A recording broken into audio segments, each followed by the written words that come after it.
Hi. In this video we're going to talk about lists. We all love entities and we really enjoy working with them, but there are cases where we just want to get a list and do something with it, and we want to make it as easy as possible. So let's play around, let's see how that goes. So the first thing I'm going to do, I'm going to define my list. So I'm going to say I'm going to get a class, I'm going to call it stock info. Let's say that I'm getting it from an external source. It's going to give me stock info, and it's going to have a product ID, and it's gonna have a lists of units in stocks, in less stock count, in stock count. And let's say that we're getting it back from some kind of external reader that send it through us through JSON, XML. I don't know. I don't really care. Let's create some test data. So it's going to be a list of stock info and create test data, and I'm going to return something that I'm going to use for the testing. New list stock info, new stock info that's going to have product ID 1 and unit in stock 50. And let's add another one, unit in stock 70. And product ID 3, unit in stock 30.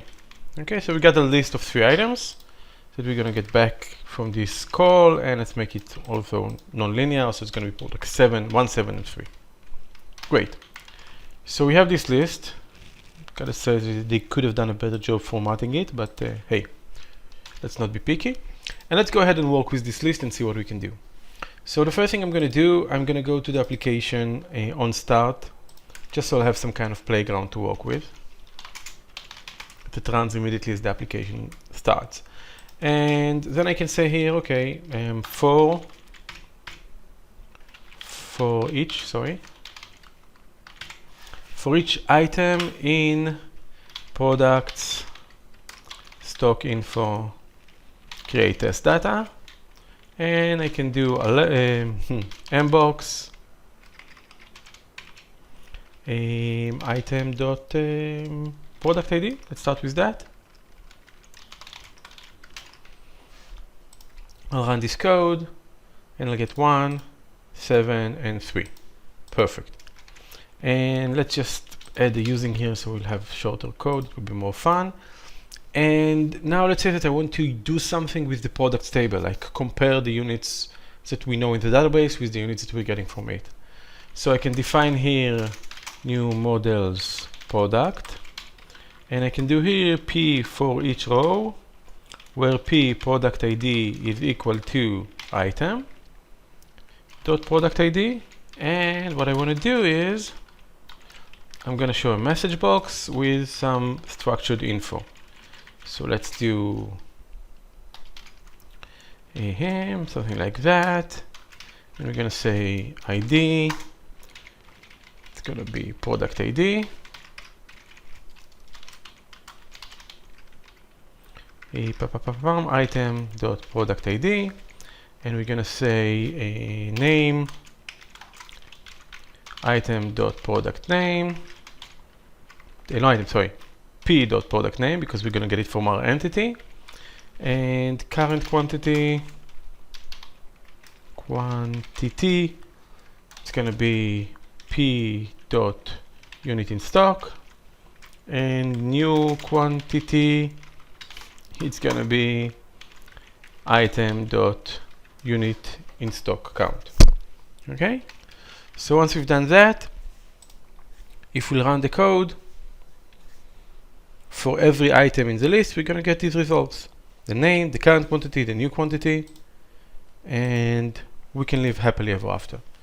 So that's a very basic work with lists, and it allows for very simple operations. We're using the entity, and we're using the for each row, even though we know we're only going to get one row, but that's still useful here. And that's great for simple cases. But sometimes we want to have a full-blown business process base to work with, and do all of this with a business process base.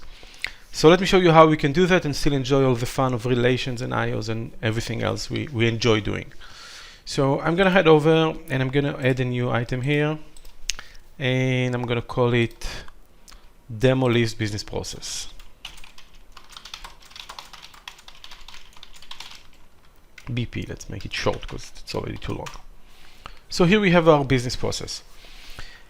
And we want to have we want to work with the list. Okay, so first of all, let's go ahead and call it from the start. So I'm going to do new products demo work with list and return.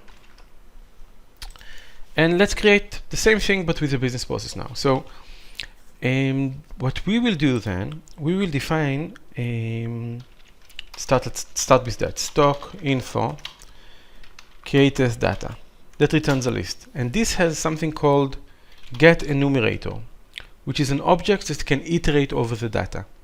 Okay, and what it returns is an enumerator. Okay, a list stock info enumerator. So let's define that. Let's say list stock info dot enumerator. Okay, and we will assign it with get enumerator from our list. Okay, as we start. Now the fun thing about it is that this enumerator has two things. It has current, which gives you the current value, and it has move next. These are the main things that it actually uses and requires. So what we're going to do here, we're going to say, well, if enumerator move next, actually if not move next, which means if there are no rows, then return. Okay, and what this method does is it will try to park on the first value. If there is a value, it will return true, but if there isn't a value, it will return false, and we want to exit our code. There's no point in running it on an empty array. So at this point, it's parked on the first row, and we can get on first item in the array, and we can get that using the current property. So if, for example, we want to go and write some code over here, we're going to have a member, models, products, okay? And we can do a relation to products where products.product ID is equal to lambda, and that's very important, enumerator, current, and then I get the items in my enumerator, in this case, product ID. Okay? So it's very critical to have this arrow function here, otherwise you'll get exceptions and the wrong value. We want it to, whenever it calculates, go to the enumerator, get the current value, and get its product ID. Great. And the last thing you want to do is you want to say, well, when you need to check if there are more rows, okay, so exit after row, if not, enumerator move next. Which means basically, when you are done with the row, if there are no more rows, exit. Okay? And that's pretty much it. That's what we need here to run. And to demo that, let's add an on-saving row. And I'm going to be lazy and copy this because I am lazy. So I'll put it here. And item is going to be enumerator current. And P is going to be products, our entity. Okay? So this fairly simple business process will now run on the list that we've defined over here. Now, of course, we can get it as a parameter. I just placed it here with the test data for the ease of use. Let's run it and see that it works.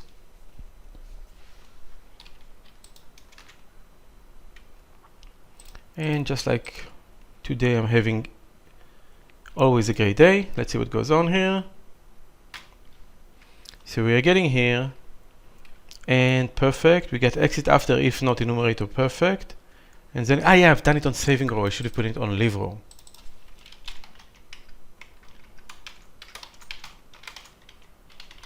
Yeah. Great. Love it that I do stupid mistakes.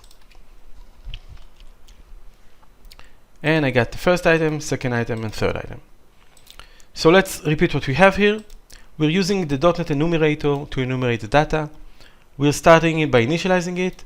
we're telling it to move to the next item, and if there isn't one, to return. And then we tell our business process to exit when there's no more rows. Now actually, if you don't like this syntax, you can just as well say over here at the end of the only row, if not enumerator, move next, then exit. You know what? I think it's even better than this, even more readable. But that's just a question of style. Let's see that we get the same results. 1, 2, 3. That's it. I hope you'll find this useful, and see you on the next video.